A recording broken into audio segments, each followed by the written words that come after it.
Partagez vos observations avec Benoît Dutrisac par courriel. dutrisac@commercialcube.radio. Rendez-vous, c'est tout ce qu'il vous reste à faire. Rendez-vous! Des appels au génocide! Ils sont tombés sur la tête. Vous n'aurez pas mon 100 millions de dollars. Cruel, horrible, inhumain. Qu'est-ce que c'est que ça? Un politologue pas comme les autres. Loïc Tassé. Loïc, bonjour. Bonjour. Paraît que tu veux me parler de l'Espagne avant de commencer. Oh, moi, je peux parler d'Espagne si tu veux, mais c'était pas ça non. Tu veux vraiment que je commence avec l'Espagne? Non, mais c'est Jessica. Ah oui, c'est la dernière. L'Espagne a reçu un nombre record de touristes en 2024. Jessica Giroux, avec qui on travaille, qui fait des cocktails gin tonic extraordinaires, est allée.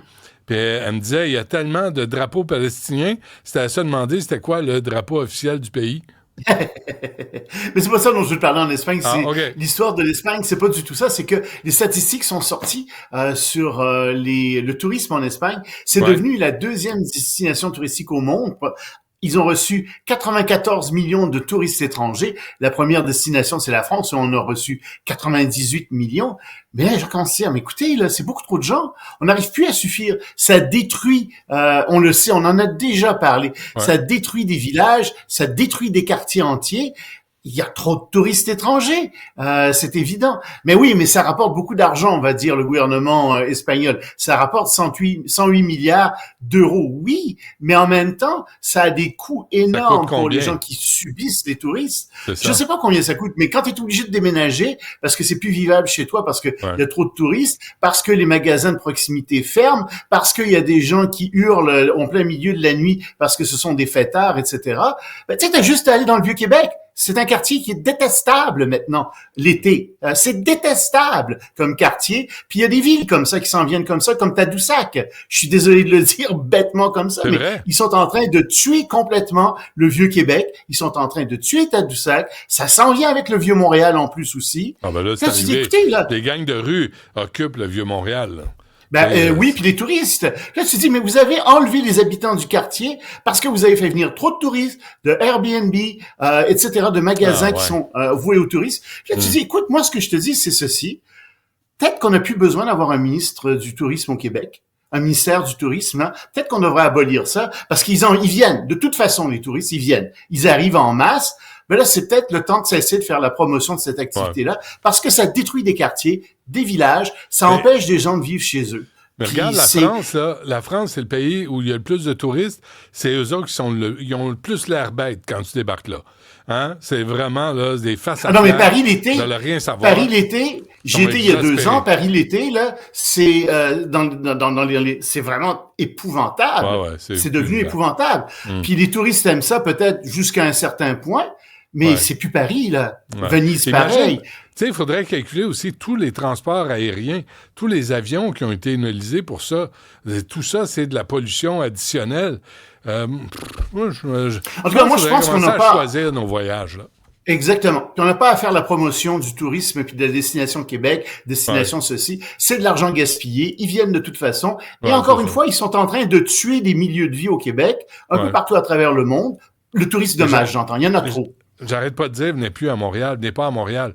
Il y a trop de circulation, il y a trop de bouchons, il y a trop de gestion, il y a trop de nids de poules, il y a trop d'anglos, il y a trop de... Arrêtez, venez plus à Montréal. Les gens m'écoutent pas. Il y a peut-être d'autres questions qui se posent à Montréal aussi, mais ça, c'est une autre paire de manches. Le métro est dangereux, vous pouvez vous faire poignarder en pleine nuit, même en pleine journée à Montréal, ça arrive. C'est comme, moi je vais m'en occuper du tourisme de Montréal. Tu te l'occupes très bien, Benoît, merci. Tu voudrais pas faire un ministère du contre-tourisme? Ça serait... On peut. Si on me le demande, moi, je dis oui. Il y a lundi prochain l'investiture de Donald Trump. J'espère que tu as tes vêtements et t'habiller propre, là. Ben écoute, j'attends mon carton d'invitation, je l'ai pas encore reçu. Je suis un petit peu inquiet, je t'avoue. T'es pas sur la liste, mais donc... ça commence samedi. Ça commence samedi par une grande réception au au club de golf, de Trump en Virginie. Il y a un feu d'artifice aussi qui va être lancé. Il va y avoir d'autres réceptions aussi samedi qui vont être données par le vice-président, le prochain vice-président. Dimanche, grande cérémonie au cimetière national d'Arlington. Et puis ensuite, ça va être le clou du week-end.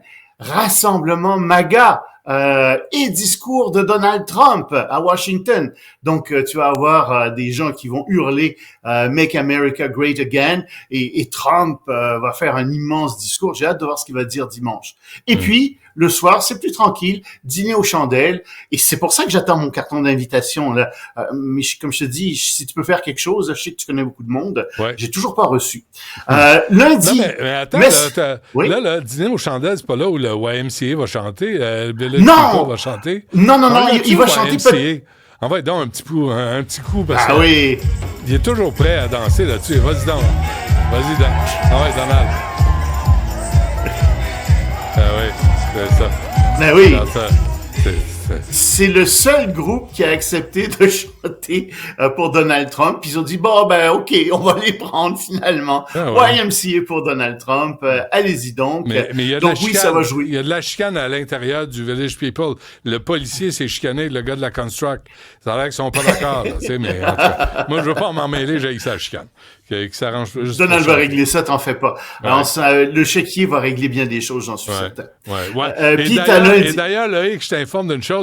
YMCA n'est pas une chanson thème gay. C'est pas ça. C'est pas vrai. Young Man. Non, c'est pas ça, pas en tout. D'aller avoir du plaisir au YMCA où on est entre boys. Fais attention à ce que tu vas dire, toi. Le gars qui a coécrit la toune, c'est Jacques Morali, puis il est mort du sida en 1991. Il était gay. Hasard. Non, mais tu sais, la mort du sida, c'est pas drôle, là. Ça a été une catastrophe pour la communauté. Mais lui, il chantait YMCA en sachant très bien que les acteurs gays, porno, se tenaient dans les YMCA pour faire des parties. T'sais, là, tout à coup, Donald Trump récupère la toune. On verra. Moi, j'en vois des nouvelles à chaque jour. J'aime beaucoup ton interprétation de l'actualité. Mais non, ce que je voulais dire, c'est ça. Lundi, ça va être encore une autre, il va y avoir encore d'autres cérémonies, des balles, etc. Et ça se termine finalement mardi par la messe à la cathédrale de Washington. OK. Parfait. Arrestation du président sud-coréen, finalement. Ben oui. Ben finalement, tu sais, celui qui avait décrété une loi martiale à 11h du soir, puis qui voulait devenir dictateur, disons-le comme ça sent vraiment ça. Puis finalement, on rappelle, les députés sont arrivés de toute urgence à l'Assemblée nationale coréenne, ont sauté par-dessus les clôtures et les murs pour rentrer dans la salle de l'Assemblée, puis voter une loi à l'unanimité pour défaire cette loi martiale. Heureusement. Et donc depuis, le président est accusé et il veut pas se rendre aux autorités, il veut pas aller devant les juges, etc.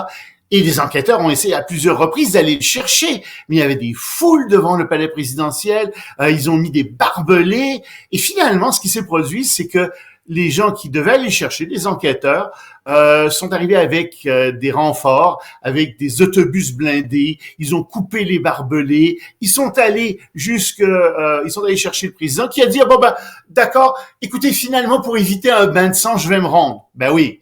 Il était tout près d'être pris et il pouvait plus rester dans son palais présidentiel. C'est pas encore réglé parce que ils peuvent le garder un nombre limité de jours. Faut qu'ils demandent encore au juge la permission de le garder plus longtemps. C'est pas du tout réglé, c'est pas du tout fini cette histoire-là. On va en entendre parler encore, mais la société coréenne est très polarisée en ce moment entre des gens qui disent faut défendre la démocratie, on a bien fait de l'arrêter, et des gens ultra conservateurs qui disent non, le président a raison, il y avait des problèmes avec la Corée du Nord, etc. Bon, et l'OTAN se regroupe pour protéger des câbles sous-marins. Mais ça, c'est bien bizarre. Parce que on parle véritablement d'une flotte fantôme russe, des vieux pétroliers, etc., qui jetteraient l'ancre à des endroits bien stratégiques pour aller couper les câbles, les soulever, les couper, les briser, les endommager, en mer Baltique précisément. Et évidemment, c'est quelque chose qui ennuie beaucoup les pays riverains. Et on se dit, très bien, puisque les Russes font ça, nous, on va déployer des navires de guerre, des avions, des drones, etc., pour justement empêcher cette flotte fantôme de faire ça. Mais tu sais, je veux dire, comment ils vont faire? Excuse-moi, là, mais si un bateau passe, puis il traîne son ancre, ça va couper quand même. Je veux dire, C'est un peu bizarre comme nouvelle, je t'avoue. Ça me ressemble beaucoup à de la propagande. Ça semble être une espèce de propagande qui dit « Oh, attention, il y a une flotte fantôme russe qui passe un peu partout à travers le monde. Méfiez-vous des Russes. » Puis en même temps, oui, nous allons faire tout ce que nous pouvons pour les empêcher de faire ça, alors qu'ils savent très bien que c'est extrêmement difficile d'empêcher ce genre de geste de sabotage. Donc, c'est vraiment une opération de propagande, je pense, plus qu'autre chose. Bon, écoute, on se laisse là-dessus, Loïc. On va revenir sur Los Angeles cette semaine. Moi, j'ai entendu des entrevues là, qui expliquent les origines des incendies. On va fouiller cette affaire-là. On va lire comme il faut. Oui, et puis on parle de tornades de feu aujourd'hui qui pourraient se développer au-dessus de Los Angeles. Phénomène extrêmement rare, mais évidemment extrêmement dangereux. Eh boy, ça augure mal. Parfait. Merci, Loïc Tassé. À demain. À demain.